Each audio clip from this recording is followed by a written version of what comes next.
Oi, sexto ano, tudo bem? Bom, finalmente chegou a aula de ciências, né? Depois da semaninha que vocês tiveram de férias. Como começou na quarta-feira e as minhas aulas são na terça, então vocês não tiveram semana passada. Então a gente vai começar hoje, dia 4 de agosto, primeira aula então do retorno das férias. Nós vamos começar com um tema novo. O tema agora é sobre o planeta Terra e astronomia, o espaço, né? Então vamos estudar o planeta e o espaço, ok? Vai ser o mês de agosto falando sobre o espaço, ok? É, Só queria lembrar vocês que nós temos alunos ainda que não fizeram a provinha de 30 pontos, que é lá referente ao mês de junho ainda, tá bom? Em breve vai ter outra prova, então vai ficar acumulado, ficar mais difícil, né? Então quem não fez, vai lá, estuda os temas do mês de junho, tá escrito lá na descrição da provinha. Estuda primeiro para depois fazer a provinha, porque você só tem uma chance, tá? Se você errar a questão, não tem como editar depois, é uma vez só. É igual prova na sala de aula, né? Fez, entregou, acabou. E, e em breve eu vou já soltar as notas dessa primeira provinha, então você tem que ir lá e fazer. Daqui a pouco eu estou fazendo outra, né? Aí fica acumulado. O tema então agora é de olho no céu, é um assunto bem legal. Nós vamos falar de astronomia, movimentos do planeta Terra, vamos falar dos pontos cardeais, como localizar os astros no céu, é, rotação da Terra, translação da Terra e todas essas coisas legais aí. Então vamos começar agora? Vamos lá. Bom, então pessoal, vocês podem acompanhar comigo aí, por favor, no livro. Quem tem o livro, abre na página 106, tá bom? 106, é a unidade 5. Terminando a unidade 5, vão faltar só a 6, a 7 e a 8, tá bom? Que aí serão os meses de setembro, outubro e novembro, para terminar o livro todo, o ano todo. Esse aqui, unidade 5, vai ser para o mês de agosto. Então, página 106. Se você não tem o livro, você vai abrir aqui na atividade. Eu deixei em anexo as páginas, tá? Para você acompanhar também. Então, você pode ir acompanhando ou o vídeo aqui comigo, ou você pode ir acompanhando o, as páginas que eu deixei. Se você tiver o livro, melhor ainda, você vai olhando o vídeo aqui no celular ou no computador e vai acompanhando as páginas junto com o livro, tá bom? Então, vamos lá. Aqui na página, eu estou com a página 106 e 107 aqui ao mesmo tempo. Olha só, uma paisagem bonita. Dá para ver uma ponte, né? Essa ponte com esses cabos aqui, a gente chama esse tipo de ponte estaiada. Essa ponte é no Rio Negro, fica em Manaus, no estado do Amazonas. Essa foto foi tirada em 2016 e está mostrando o que aqui, pessoal? Está mostrando então a ponte ali, os barquinhos aqui. Lá no fundo dá para ver nuvens e olha só o sol bonito ali. O sol está quase se pondo, falta pouco ali para ele chegar no horizonte, né? E depois que ele descer abaixo do horizonte, começa a escuridão, começa a noite, né? Certo? Então a gente vai estudar o porquê que o Sol vai baixando. Será que é ele que desce ou é o planeta que vai girando? Então a gente vai estudar essas coisas aí. Vamos ver o que está escrito aqui do lado, para a introdução do capítulo. Exuberância do pôr do sol, ou seja, a beleza do pôr do sol. Embora seja comum e aconteça todo dia, o pôr do sol é um fenômeno exuberante. É bonito, né? Tem pessoas que vão até locais só para ver o pôr do sol, de tão bonito que ele é, né? É um momento assim, meio que mágico, né? Um momento bonito de ver. Não à toa, muitas pessoas param alguns minutos para contemplá-lo. Olha só, por exemplo, em São Paulo tem uma praça chamada Praça do Pôr do Sol. É uma praça que as pessoas vão que lá elas conseguem ver o sol se pondo no horizonte. Bem bonito. Aí tá aqui, ó. Em Manaus, no Amazonas, o sol aparece ainda maior no céu em razão da localização do município próximo à linha do Equador. Nos meses de inverno, o clima da região faz o céu assumir um tom alaranjado, o que torna o espetáculo ainda mais impressionante. Bom, ele parece maior devido à proximidade do horizonte, é só um efeito óptico, tá? O sol não fica maior, não, dependendo do local onde você está. É só uma ilusão de ótica. Quando o sol está próximo do horizonte, a lua também, quando está próximo do horizonte, a gente tem uma ilusão de que é maior. A gente começa a comparar com a árvore, com as coisas assim, e nós temos uma ilusão ótica de que está maior, tá? Deixa eu só arrumar aqui que não está aparecendo a minha imagem ali. Deixa eu ver o que está acontecendo. Vai ficar assim mesmo. Bom, aí que mais? Nós temos aqui, ó. Por que estudar essa unidade? Está dizendo assim, ó. Talvez você já tenha parado para contemplar o pôr do sol como desta imagem. A sucessão dos dias e das noites causa um deslumbramento e é consequência de um dos movimentos da Terra, ou seja, a sequência dia, noite, dia, noite, dia, noite, é devido a um dos movimentos da Terra que a gente vai estudar. Aí está dizendo assim, conhecer esse e outros movimentos do nosso planeta nos ajuda a compreender a grande influência que o Sol exerce sobre a vida na Terra. Sabe que o Sol é tão importante para a vida na Terra? Bom, a gente já estudou que as plantas elas fazem fotossíntese. E a fotossíntese, as plantas precisam da luz solar. Né? E a gente se alimenta das plantas para obter a nossa energia. Então, no fim das contas, a energia que nós temos no nosso corpo começou com a luz solar. Certo? Olha só a importância do Sol para a nossa existência. Né? Depois está dizendo aqui do lado, ó. Você já observou o nascer ou o pôr do sol? O que acontece no céu nesses momentos? Você já viu a cor? Olha só essa foto. A cor que fica. Será que fica a cor normal quando o sol está lá no alto? É a mesma cor? Não é, né? Você já notou fenômenos que se repetem no céu? Coisas que acontecem de vez em quando ou toda noite? Você já percebeu? Se sim, quais? Então você pode pensar aí. Por exemplo, eu estou vendo durante esses dias a lua cheia. Se você hoje à noite, dia 4 de agosto, se você for lá fora à noite, assim que anoitecer, você vai ver a lua cheia nascendo no horizonte. E se você olhar ali por perto, um pouquinho para cima, você vai ver dois planetas, como se fossem estrelinhas. O planeta Júpiter e o planeta Saturno. Tá? Duas estrelas bem brilhantes. Que não são estrelas, claro, são planetas, né? Mas parecem, olhando da Terra, parecem estrelas. Então você fica como tarefa aí para você. Hoje, dia 4 de agosto, você vai olhar no céu e procurar a lua. Vai estar uma lua bonita, uma lua cheia, tá? Se você olhar mais tarde, lá para umas 10 da noite, a lua vai estar bem alta no céu, bem fácil de ver. Ok? Bom, então vamos dar início, né? Essa aqui foi só uma introdução. Vamos começar a estudar, então, a unidade 5 de olho no céu. Vamos lá. Ok, então vamos lá para o tema 1, o estudo do céu. E diz assim, ó, acompanhe comigo. Astronomia. Primeiro vamos ver o que é astronomia, né? Há muito tempo as pessoas observam o céu e os astros. Mesmo antes, lá quando a gente não tinha conhecimento nenhum, né? Os antepassados, quando não sabiam nada de astronomia, não sabiam escrever nem ler, mas eles já observavam o céu, já contemplavam o céu. Um astro é qualquer corpo celeste. Corpo celeste é um corpo que está lá no céu, encontrado no universo. Qualquer corpo no universo é um astro, inclusive a Terra. A Terra é um astro também, né? O estudo das estrelas, dos planetas e de outros astros deu origem à astronomia. Então, basicamente, o que é astronomia? Astronomia é uma parte da ciência que estuda os astros celestes. Tá bom? Então, qualquer cientista que estuda um astro celeste, ele é um astrônomo. Aí tem os astrônomos que estudam as estrelas, tem os astrônomos que estudam as luas, tem astrônomos que estudam cometas, tem astrônomos que estudam, sei lá, buracos negros e viagens espaciais, não é? Então, tem vários tipos de astrônomos, cientistas que estudam o espaço. Essa ciência também ajuda a compreender um pouco mais a origem, a formação e a composição do universo. Então a gente estuda, por exemplo, que materiais químicos que existem num cometa, certo? É possível descobrir o que tem na química de um cometa, ou de um asteroide, ou até mesmo de um meteorito que cai na Terra. Existem astrônomos especializados em estudar meteoritos que caem no planeta Terra. Eu acho que eu já levei, né? Não sei se eu já levei um meteorito que eu tenho para a sala de aula. Depois eu vou pegar ele ali, que não está aqui no meu alcance. Depois eu pegar, mostrar ele aqui, tirar uma foto e deixar aqui para vocês verem. Se não for hoje, vai ser na próxima aula, tá bom? Bom, tá assim, ó. Embora muitas descobertas tenham sido feitas, o universo é tão imenso que apenas uma minúscula parte dele é conhecida. Ainda há muito a ser explorado. Então essa área da ciência, da astronomia, tem muita coisa nova ainda para descobrir. Toda hora alguns cientistas descobrem uma coisa nova, tá bom?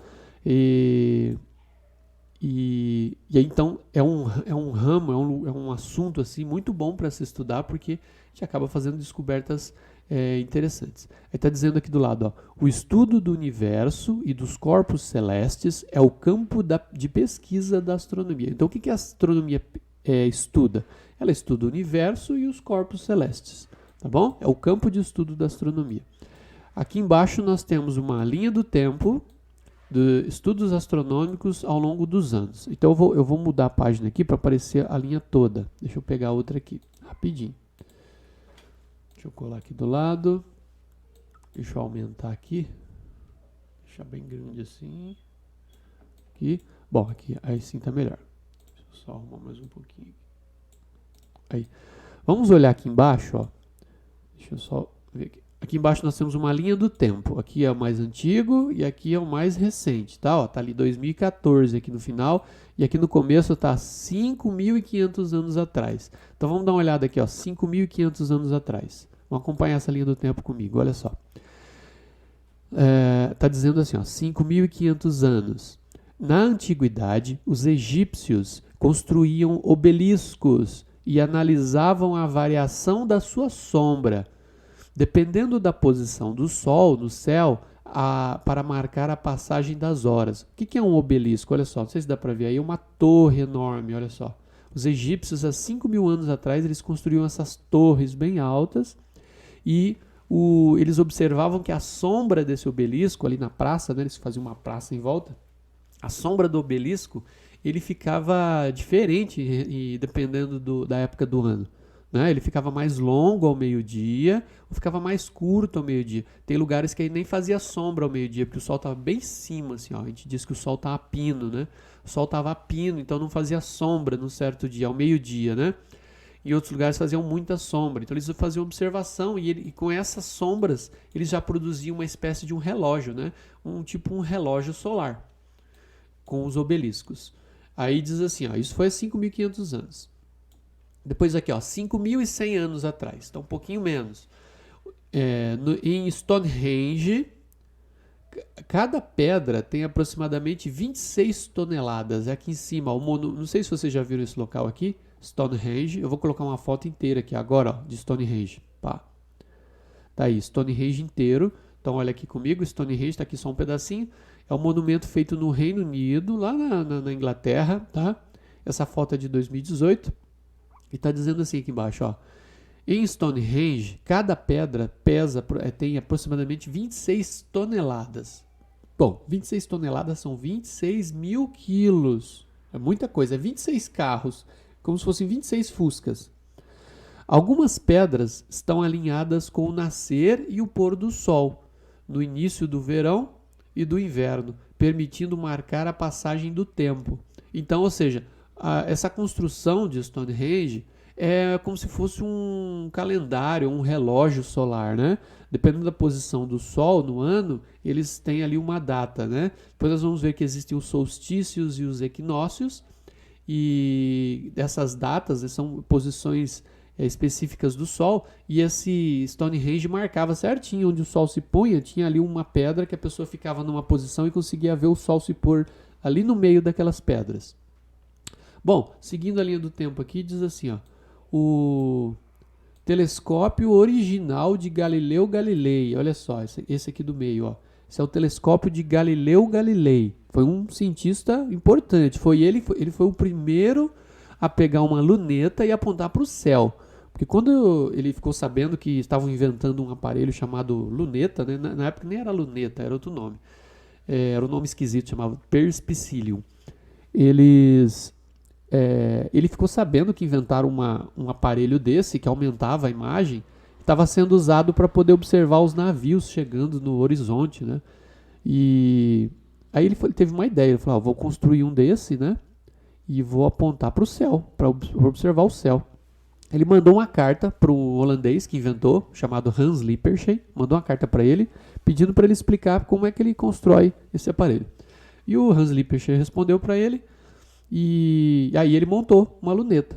Olha só, montou uma luneta ao estilo dele, ele chamou até de luneta galileana, ou luneta de Galileu, e está dizendo assim, ó, isso foi em 1609, quer dizer que já fazem 411 anos atrás.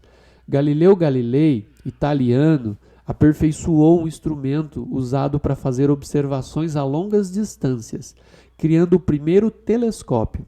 O instrumento possibilitou a observação de crateras da Lua, das luas de Júpiter e de diversas estrelas, por exemplo. Então, o Galileu ele fez várias descobertas, tá? Com essa luneta. Era uma luneta pequena, assim, a abertura era bem pequenininha, tamanho de um dedão, assim, ó. O vidro que ia na frente. A lente da frente era bem pequenininha, tamanho de um dedão. Depois foram aumentando, né? E hoje tem telescópios gigantescos. Agora, olha só, alguns anos depois, o Isaac Newton, cientista famoso, né, muito inteligente, Isaac Newton, ele desenvolveu um outro telescópio, e aí não era com lente, era com um espelho. Tinha um espelho. Então esse aqui é o telescópio de Newton. Ele é chamado de telescópio newtoniano. Tá? Ele tem um espelho aqui no fundo, que a luz volta, bate num vidrinho aqui, no outro espelhinho aqui dentro e sai nesse pino aqui na frente, onde a pessoa coloca o olho para poder observar. Tá? Então esse é o telescópio de Newton. O Newton era inglês também e ele era muito famoso, fez várias descobertas, né? Não só de astronomia, mas de matemática, sobre a luz, sobre várias coisas. Então, olha só, em 1670, o físico e matemático inglês Isaac Newton aperfeiçoou o instrumento desenvolvido por Galileu, tornando-o potente, ou seja, conseguiu observar melhor. É conhecido como telescópio refletor ou telescópio newtoniano. Beleza, aí continuando aqui, ó. Aqui tem um outro telescópio mais moderno, um pouquinho mais moderno, ó. Esse é um espectroscópio. Ele já é um telescópio que analisa a luz. Ele decompõe a luz e estuda a luz, o tipo de luz que está vindo. Olha lá, em 1859, isso aqui são 151 anos atrás. 151 anos atrás. Aliás, 251 anos atrás. Não, eu falei errado, é 151 mesmo. Seguindo aqui, ó. O físico Gustav Kirchhoff e o químico Robert Bunsen foram uns dos pioneiros, os primeiros, né, no uso de espectroscópios, que fornecem informações sobre a luz emitida ou refletida por corpos celestes, permitindo conhecer os materiais que formam tais corpos. Então, o espectroscópio é um aparelho que analisa a luz, ele faz análise da luz e a gente sabe que material químico que está emitindo a luz. Depois aqui, ó, 1965, aqui já são 55 anos atrás, ou seja, não é tanto tempo, né? Surgiram então os aparelhos chamados radiotelescópios. Esse aqui está nos Estados Unidos, essa foto é de 2017. Olha só, é uma antena parabólica gigantesca, tá? É muito grande isso aqui. Tipo essa abertura aqui, ó, essa panela aqui da antena,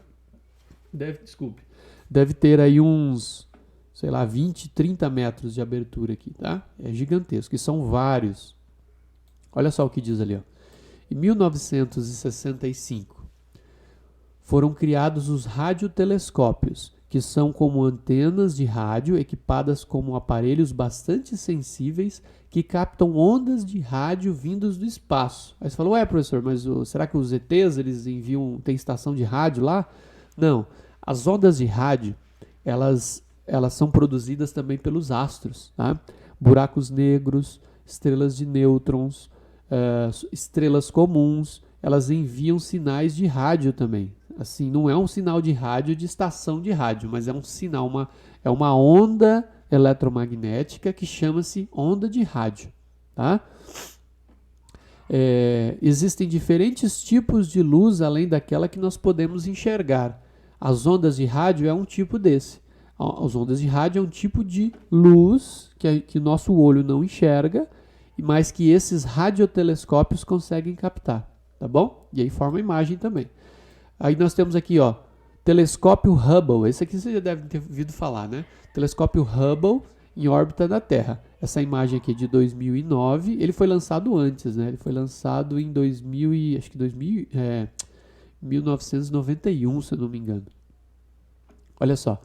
O telescópio espacial Hubble foi lançado no espaço pela NASA. Telescópios espaciais são instrumentos eficientes dotados de câmera de alta resolução, uma câmera muito boa que capta a imagem. Com eles é possível observar corpos celestes que estão a distância extremamente grandes. Esse telescópio ele é gigante, ele é do tamanho de um ônibus, tá? Ele é enorme. Pode ver que o formato dele é parecido com esse telescópio do Isaac Newton aqui, ó. Olha lá, ó. Só que esse do Newton é o tamanho de uma mão, assim, ó. Tamanho da mão. Tá? Ele é pequeno, tamanho da mão. Esse Hubble, o telescópio Hubble, ele é do tamanho de um ônibus. Aqui, ó. Ele é do tamanho de um ônibus, gigantesco. Só o espelho aqui tem 2,5 metros quase de diâmetro aqui, ó, o tamanho dele. Então a luz entra aqui pela frente, a luz entra aqui no fundo, e aí tem uma câmera aqui no fundo que fotografa, né, a imagem que está chegando. Por que manda para o espaço? Por que não tira aqui da Terra mesmo? Porque lá no espaço não tem o problema da atmosfera da Terra. O ar, né? O ar que fica em volta da Terra atrapalha a gente observar. Quando a gente olha a Lua no telescópio aqui da Terra, a gente vê a Lua meio tremendo, assim. Porque o ar aqui da Terra fica mexendo, né? Subindo, descendo. O ar quente sobe, o ar frio desce e causa uma tremedeira assim, nos objetos. Quando a gente leva um objeto para o espaço, um telescópio para o espaço, a imagem fica limpa, sem tremedeira, fica muito certinha, assim. Então, eu vou colocar uma foto aqui para vocês verem do telescópio que o telescópio Hubble fez aqui, ó, uma nebulosa chamada Pilares da Criação, ó. 2, 3 e já. Olha que bonito. Tá? É uma imagem feita pelo Hubble e como ele tem um espelho muito grande, fica muito bonito, muito perfeita a imagem, ok? Beleza. Agora aqui seguindo, ó. Agora já o último aqui, ó, 2014, imagem, o campo profundo de Hubble. O próprio telescópio Hubble fez essa imagem aqui, ela não está muito nítida, eu vou colocar outra melhor aqui, tá? Ó, vou colocar aqui 1, 2, 3 e já. Essa imagem, pessoal, você está observando esses pontos brilhantes aí, todos esses pontos brilhantes são galáxias, tá? São galáxias. O Hubble fez essa foto em 2014, ele apontou o telescópio para esse lugar no céu, que ele é escuro. Quando a gente olha com um binóculo, com um telescópio, você não vê nada. Só que ele ficou muitas horas fazendo essa foto. Aí ele foi juntando a luz bem fraquinha das galáxias e ficou essa imagem bonita aí de galáxias. Olha o que diz aqui, ó. O telescópio Hubble capta a foto com o maior número de objetos celestes extremamente distantes, cerca de 10.000 galáxias. Foi a foto que fez mais galáxias na história. Tirou um monte de galáxias ao mesmo tempo. Foi essa foto de 2014 chamada Campo Profundo de Hubble, ou Hubble Ultra Deep Field, em inglês, né? O nome da foto. É uma foto que ficou bem famosa. Foi muitas horas dele apontando para esse lugar para poder captar 10.000 galáxias. Beleza? Então aqui a gente já viu a linha do tempo.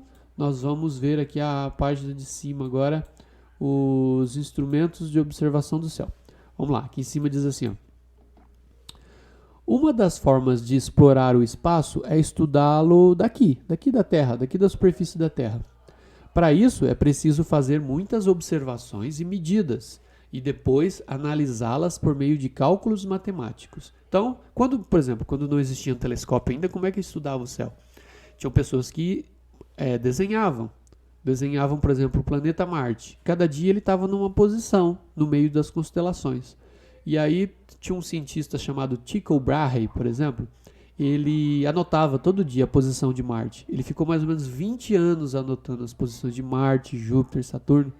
E depois o outro cientista, quando ele morreu, né, o Tycho Brahe morreu, o outro cientista que era aluno dele, chamado Johannes Kepler, pegou todos esses anos de observação e descobriu que esses planetas giravam em torno do Sol, certo? Então olha só, ele não tinha telescópio, eles iam anotando lá nos livros, né, nos cadernos, iam anotando, e todas essas posições depois serviram de base para o Kepler fazer os cálculos e descobrir que esses planetas giravam em torno do Sol, e não da Terra, né, porque antes eles achavam que era em torno da Terra.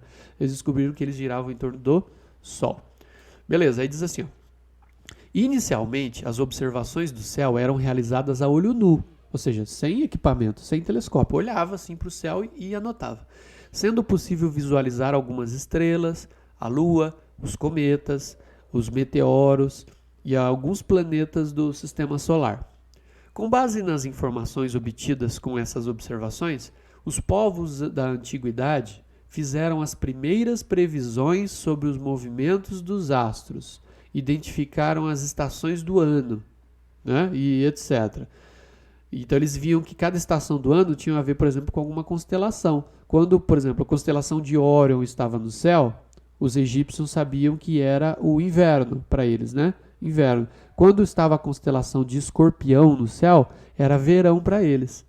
Para nós aqui no sul é o contrário, né? Aqui no hemisfério sul, quando Órion está no céu, nós temos no verão.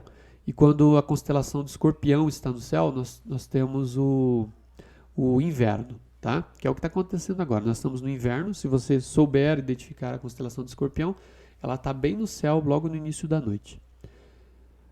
Ok. Aí, seguindo aqui, ó.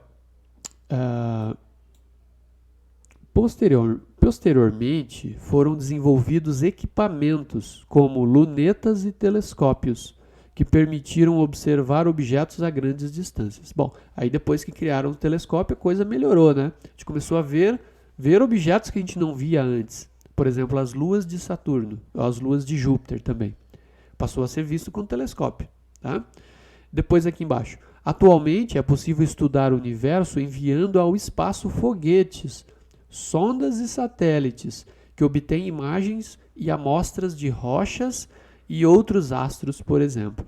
Então, agora a gente não observa, a gente não estuda só da Terra, a gente consegue enviar equipamentos para o espaço para poder ir até lá fazer estudo. Por exemplo, há uns anos atrás enviaram uma sonda, uma nave, né? Só que não tinha ser humano nela, ela é automática.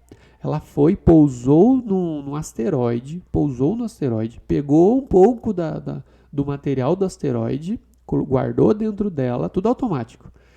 Decolou e voltou para o planeta Terra. Tá? E os cientistas, acho que foram os japoneses que fizeram isso.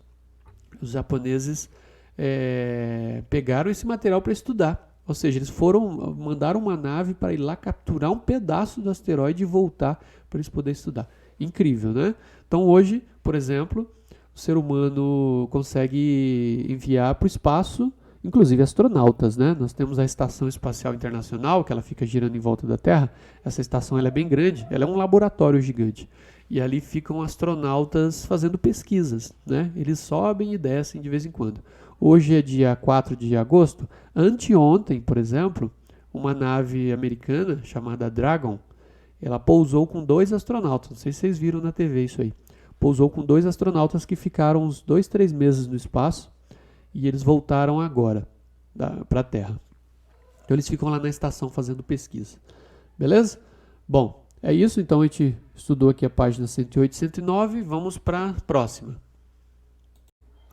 Bom, pessoal, então a gente estudou aqui na unidade 5 o tema 1, né? E eu vou pedir uma tarefa, então, para vocês. Vocês vão simplesmente responder o quiz que está aqui anexo também, tá? Lembrando que para fazer esse quiz, você pode voltar ao vídeo de novo, se você quiser. As respostas estão todas no vídeo, estão todas nas páginas que a gente estudou. Aí das páginas 106, 107, 108 e 109. Ok? Você pode usar o livro, pode assistir o vídeo de novo para você responder esse quiz aí. Valeu? É isso aí, pessoal. Então, fica essa aí a nossa atividade da semana. Espero vocês na próxima com a continuação aqui do nosso estudo sobre o céu. Valeu? Sobre a Terra e sobre o céu. Valeu? Até a próxima. Abraço. Tchau, tchau.